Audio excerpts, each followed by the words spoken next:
Anne Lavens is the second speaker.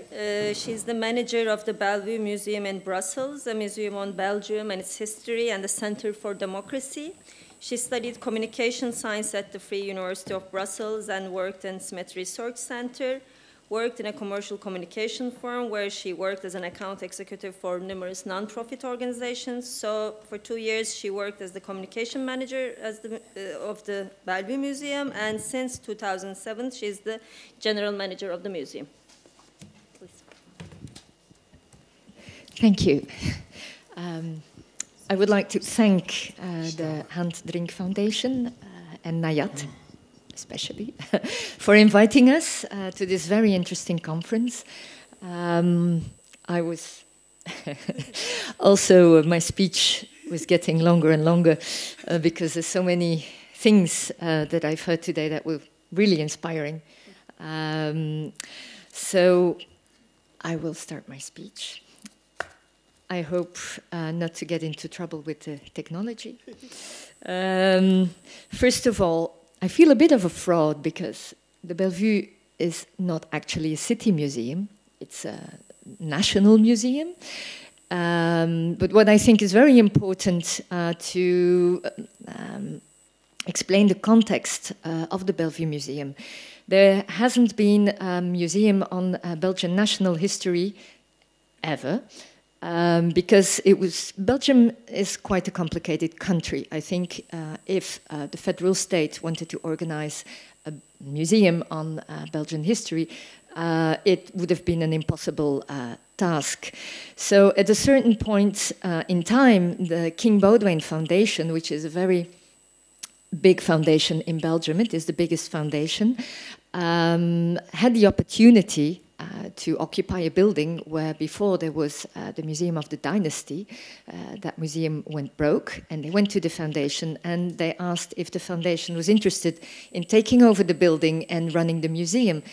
Now the museum, the foundation did not have this in their mission, but saw another opportunity for the building. And since, how do we do it? Oh, page up. No? Down. Down? Okay, so this happened in 2001. In 2002, the King Baudouin Foundation took over the building and opened in the building the Center for Democracy to start with, and opened a museum on Belgium and its history in 2005 with the target groups, young people, all Belgians, which means Belgians and especially newcomers, and foreign visitors. We have around 100,000 visitors a year. We give around 650 workshops on citizenship education and democratic education, and our budget is around 1.5 million euros. Now, I think what we noticed when we go abroad and we talk about the King Baudouin Foundation, people assume that it's a foundation linked to the royal family, that we must have some nation-building function or identity-building function, which is not the case. The foundation was founded in 1976 on the occasion of the 25th anniversary of the reign of King Baudouin, but he gave the foundation back to the people. And the foundation became an independent and pluralistic foundation with key values that are integrity, transparency, pluralism, independence, respect for diversity, and promoting solidarity.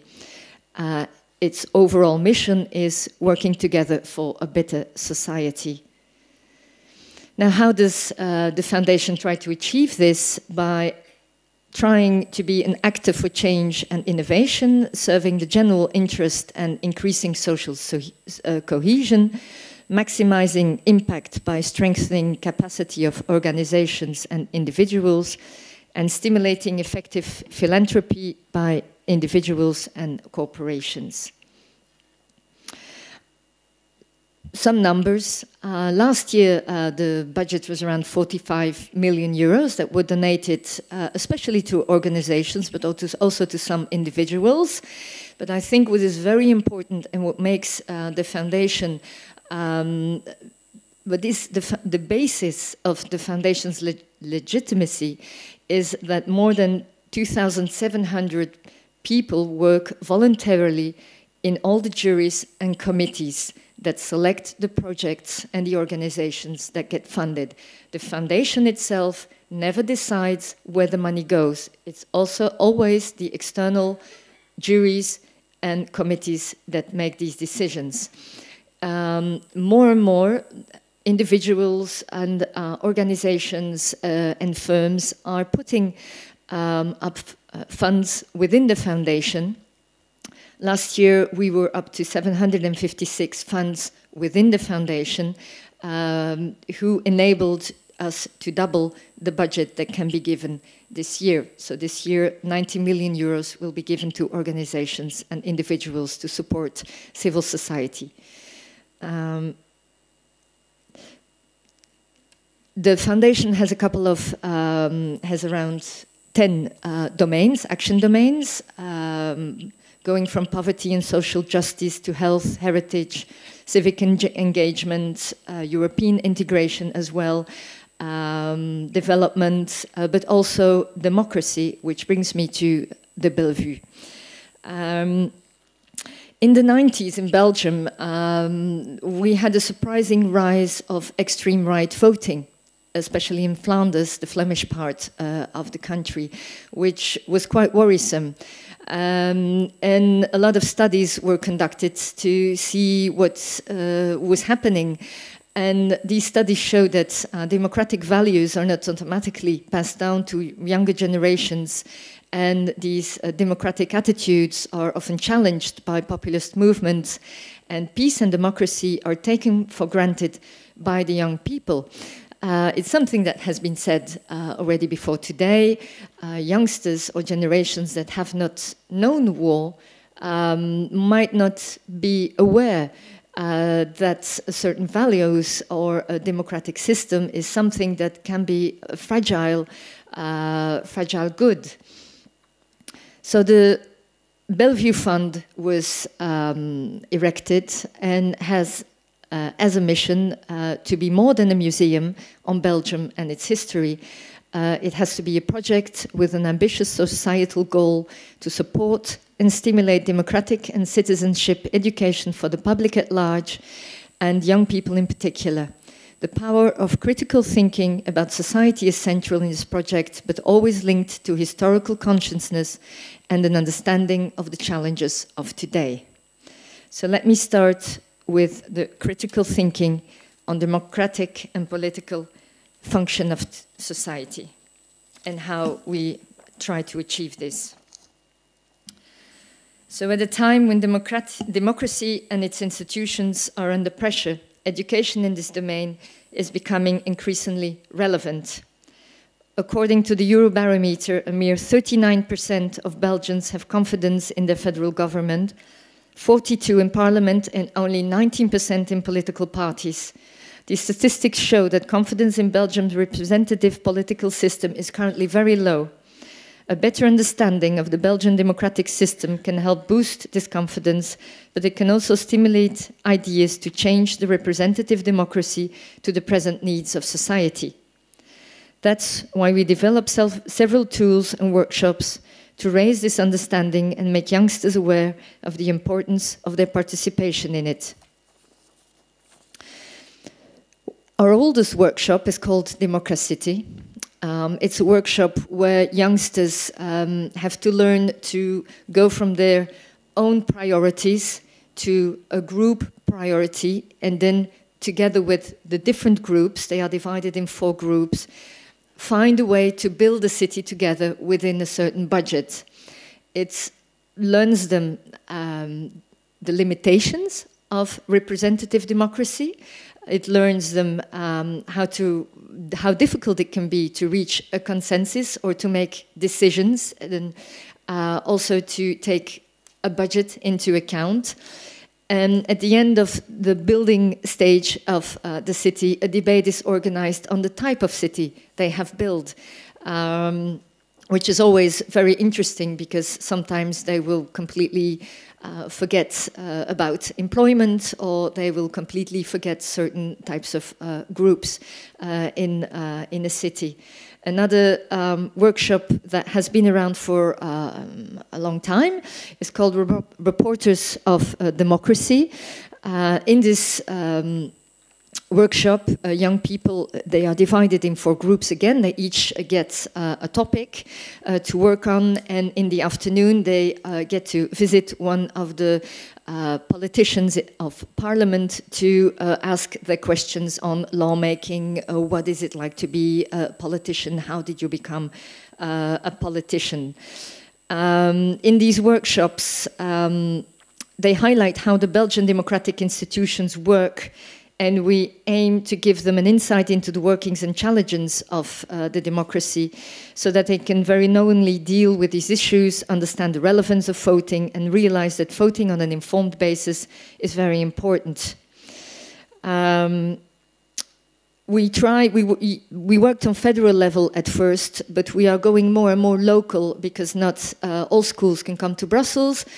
Since the attacks, a lot of schools don't want to come to Brussels anymore, so we have diversified these 2 workshops onto a local level and are moving into the cities away from Brussels to ensure that we can give as many young people as possible the possibility to work on this.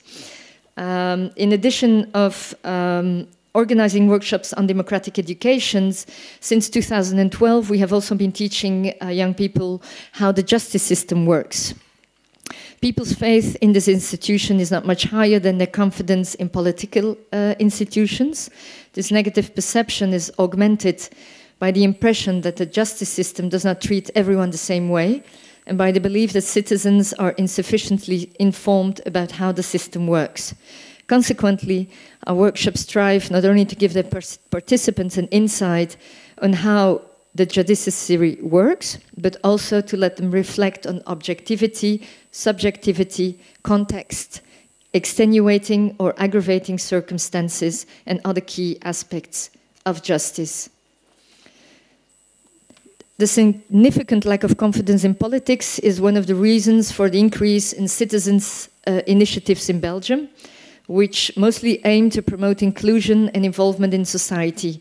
Since a well-developed civil society is a very important pillar within a democracy, we are putting together a workshop on active involvement in civic life to make it clear to the participants that people can also be active citizens and contribute to the social cohesion of society outside politics. This workshop will be available from next school year, but we already have demands for reservations. There seems to be a real need for this type of workshop. One of our big successes is the Democracy Factory. It's a traveling interactive exhibition installation on the challenges of modern-day democracy.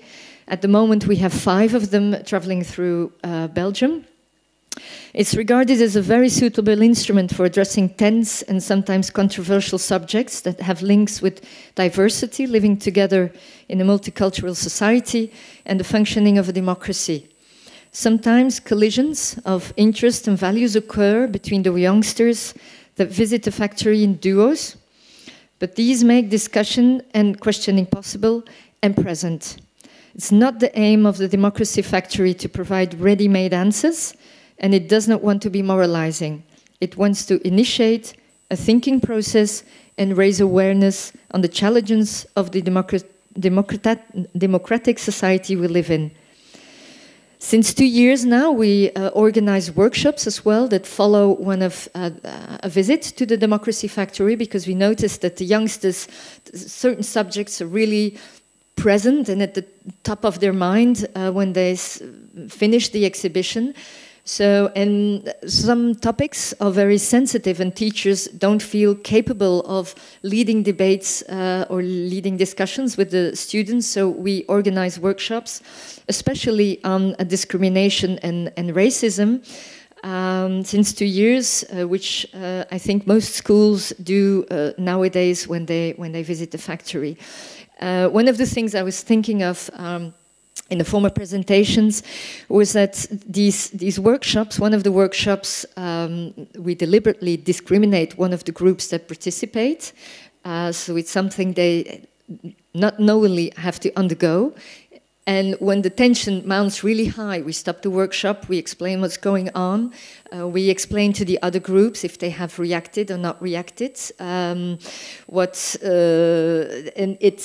a very emotional moment. And after the debate or a dialogue didn't seem enough to clear the air in a way. So now we follow it by a stop motion exercise where they can channel their emotions that they have felt during this workshop and what they have seen in the factory by making little stop motion movies about emotions and what they have felt.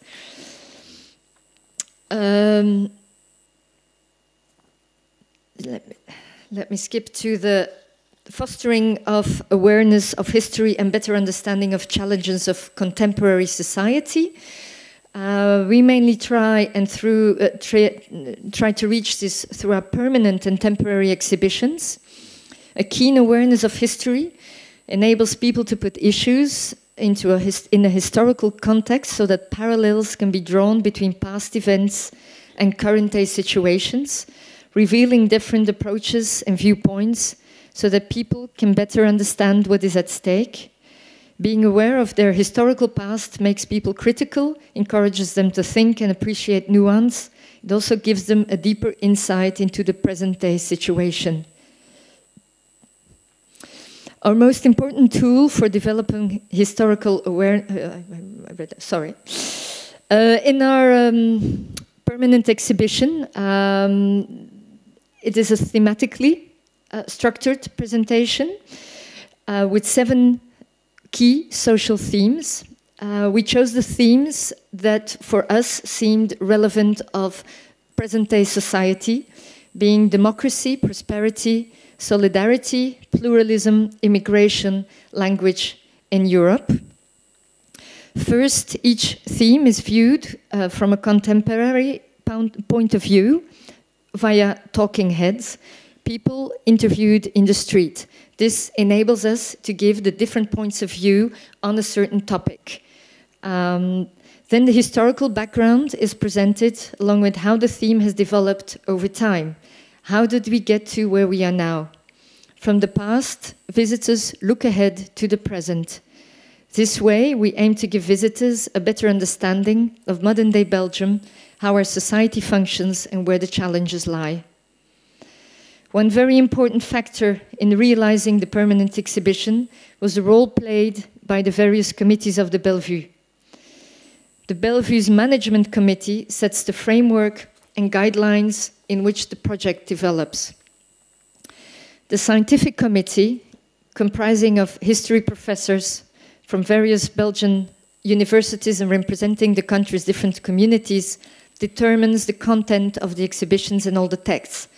One very important aspect of this way of working is that the content determined by the scientific committee cannot be altered by any of the other committees.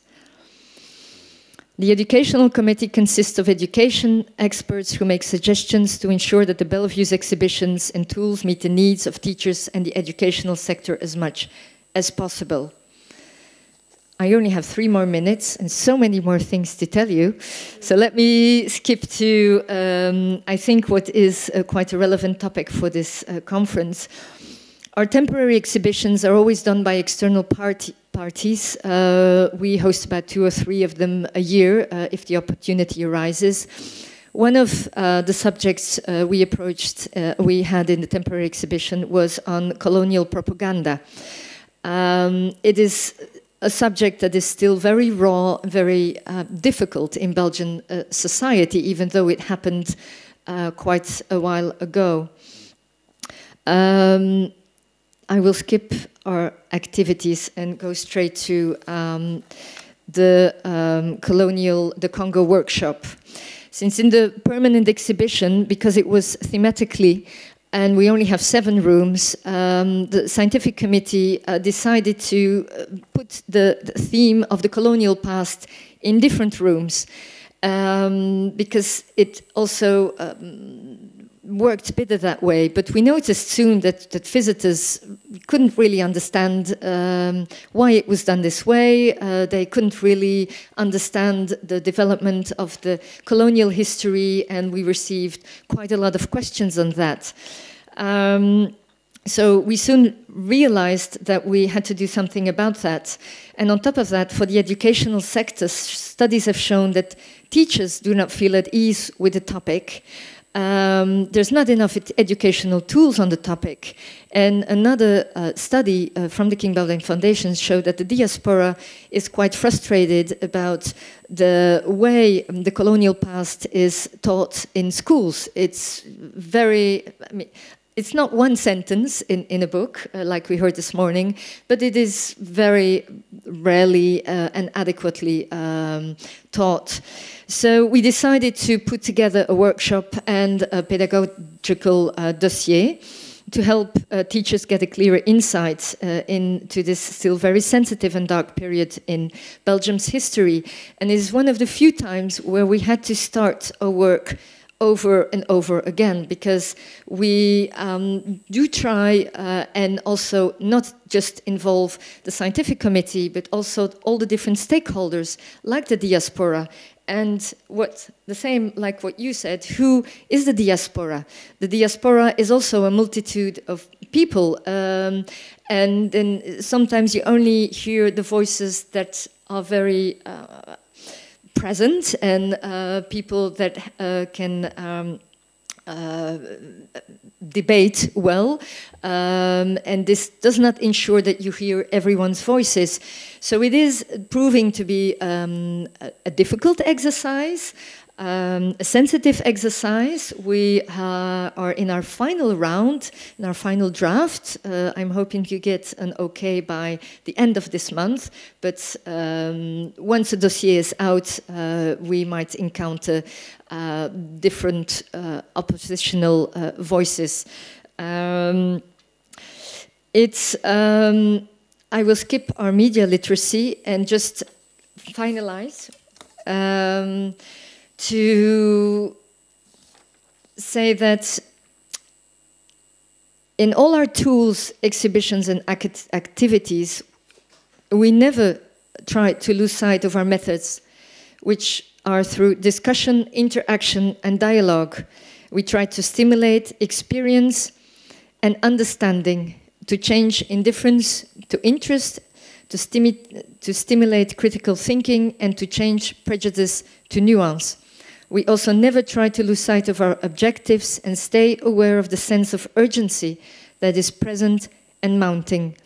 And last but absolutely not least, in all that we develop, we strive for participation and inclusion of all the different stakeholders, of all the different target groups as best as we can. Working together for a better society is not only the motto of the King Baudouin Foundation. We have learned with the BELvue project that it is the best way to strive for inclusion, change and a better society for everyone. Thank you.